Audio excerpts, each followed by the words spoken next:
A nuestro invitado de esta hora, el doctor Francisco Plaza Bohórquez. Él fue presidente del Consejo Médico Andino y también evidentemente es un experto en temas y políticas de salud. Por favor, Sebastián, para que inicies la entrevista con el doctor Plaza.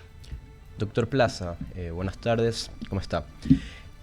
Durante esta semana salió una alerta sobre la situación de las cárceles y la tuberculosis que existían entre los pacientes. Según el diario País, donde saca un reportaje que la mayoría de los presos, que son 1.115 con tuberculosis, 567 se encuentran en la penitenciaría del litoral de Guayaquil.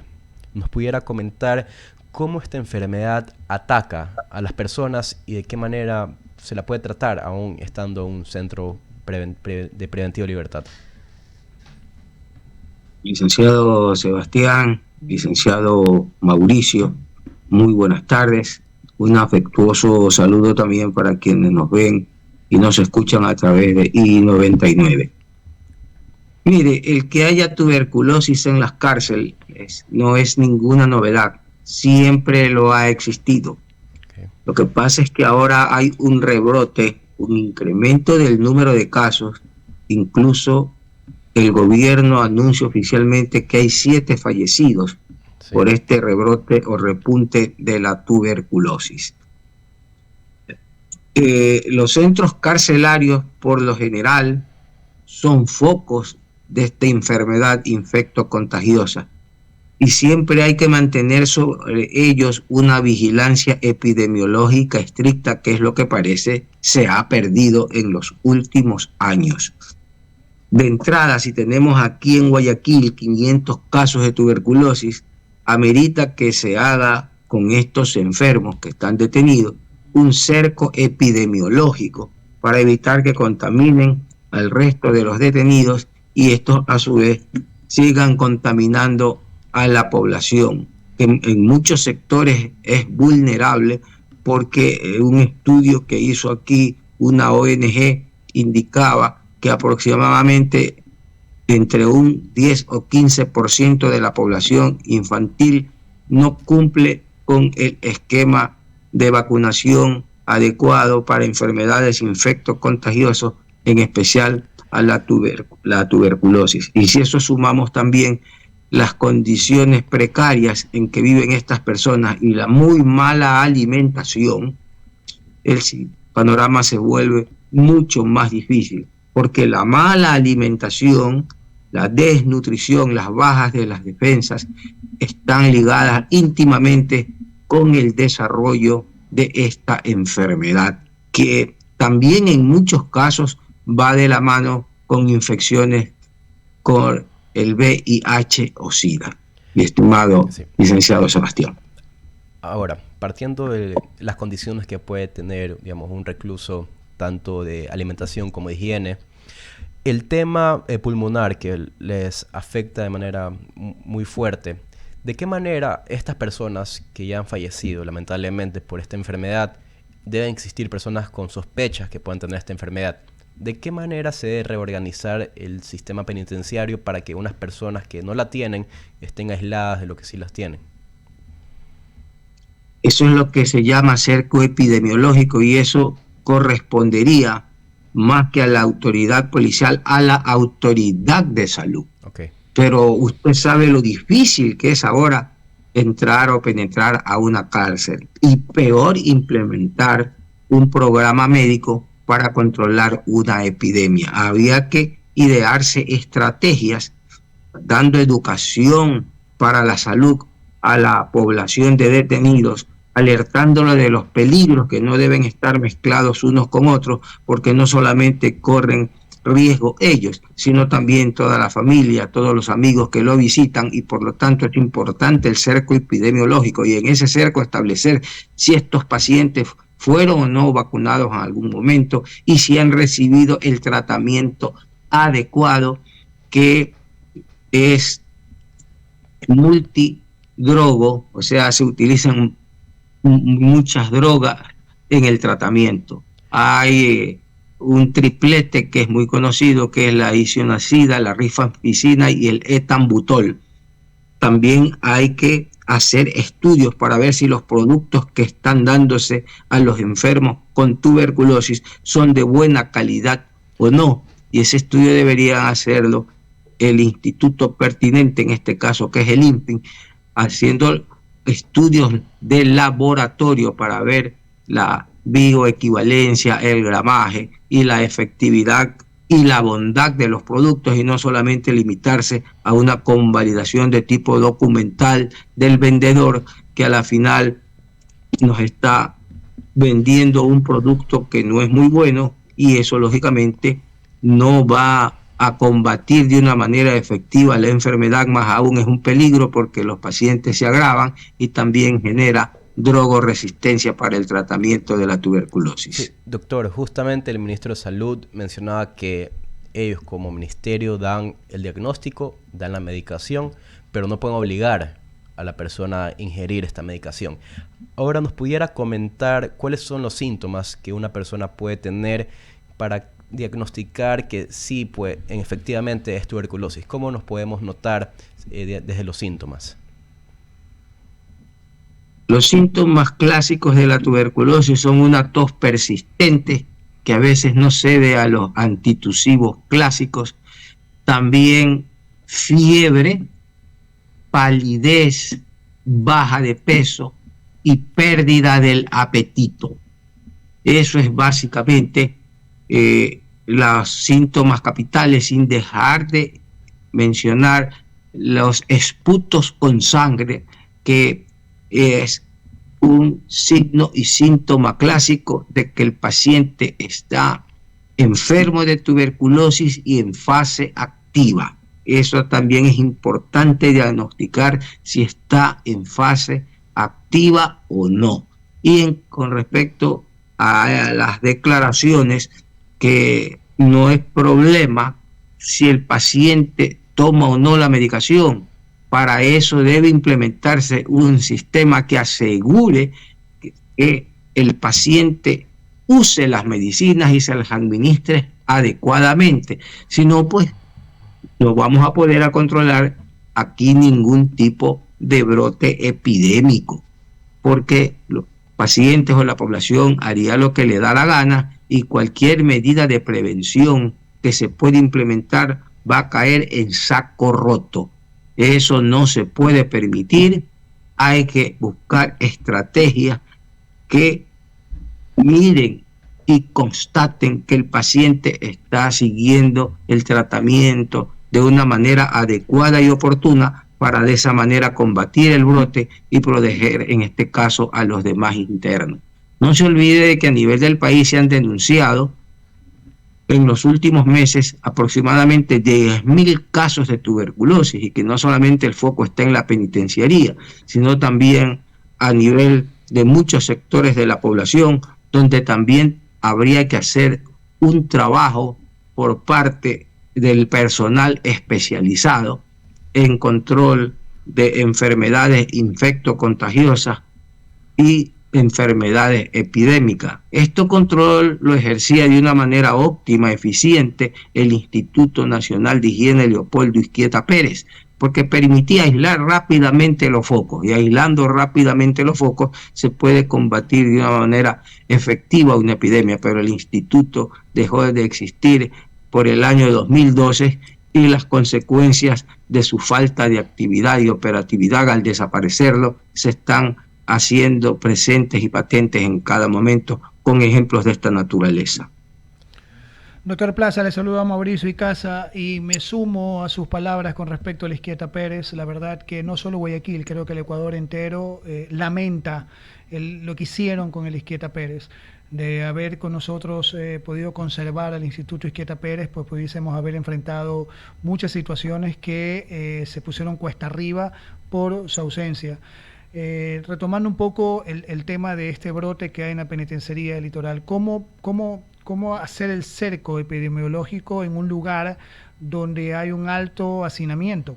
Hay un problema gravísimo, porque la sobrepoblación carcelaria es tal que evidentemente se hace harto difícil poderlos aislar y evitar el contacto de unos con otros. y que ese brote se vuelva más grande.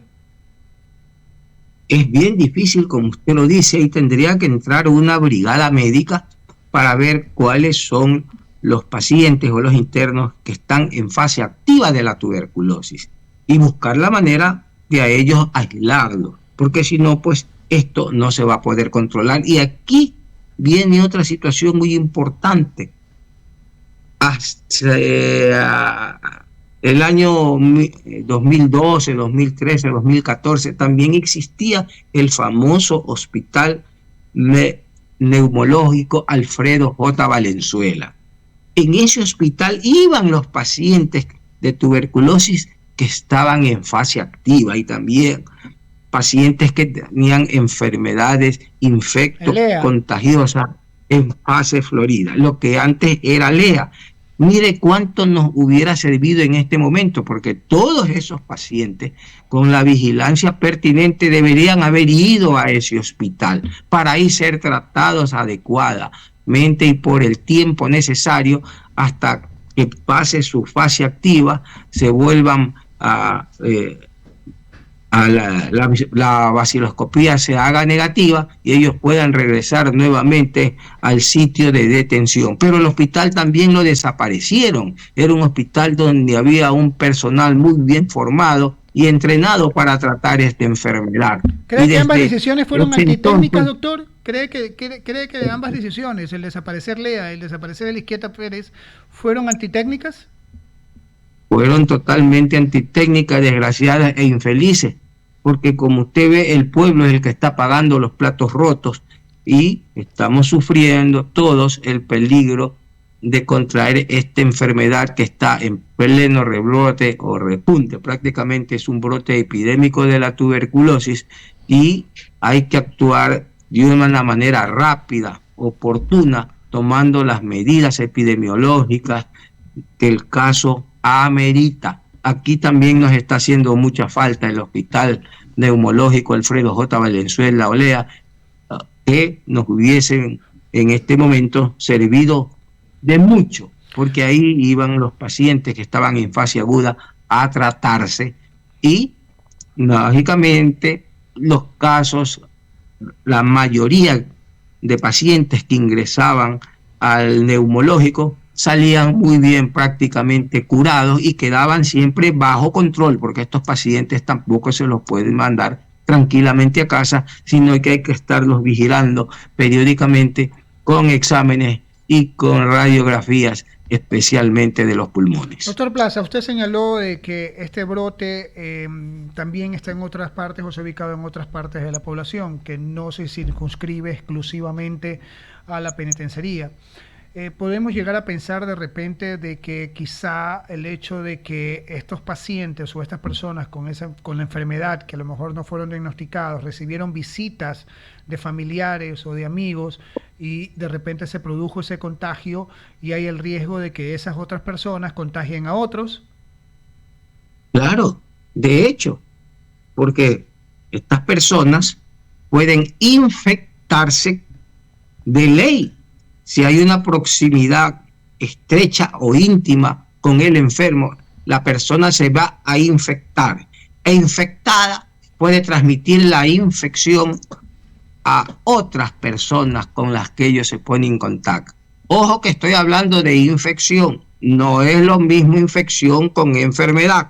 Por ejemplo, yo puedo estar cerca de un paciente con tuberculosis en este momento, es probable que me infecte, pero de ahí a que desarrolle la enfermedad va a ser muy difícil, porque yo me vacuné en la infancia, porque me alimento bien y tomo todas las precauciones y cuidados para mantener un buen estado de salud, pero al menos por cierto periodo de tiempo, aunque corto, una vez que dejé de estar cerca de la persona que estaba enferma de tuberculosis y me infecté con el bacilo, sí voy a poderlo transmitir por un corto periodo de tiempo. y así se van infectando las personas, pero no todas desarrollan la enfermedad.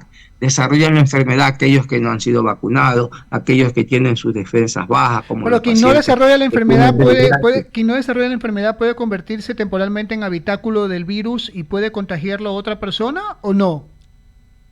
Por supuesto que sí, pero por un muy corto periodo de tiempo. Okay. Porque las propias defensas orgánicas eliminan en este caso no al virus, sino a un bacilo, el famoso bacilo de Koch o bacilo ácido resistente. Esta no es una enfermedad viral, pero es también infecto contagiosa, y todos los que se infectan pueden contaminar hasta que se liberan ellos del bacilo por acción de su propio organismo, de sus defensas orgánicas, por corto tiempo o lapso, por corto lapso de tiempo pueden contaminar a otras personas que podrían desarrollar la enfermedad si presentan las condiciones apropiadas para que la enfermedad se haga presente. Doctor Plaza, por eso aclaro, no es lo mismo infección que estar enfermo, son dos cosas diferentes. Está clarísimo. Doctor Plaza, Sebastián tiene más preguntas para usted.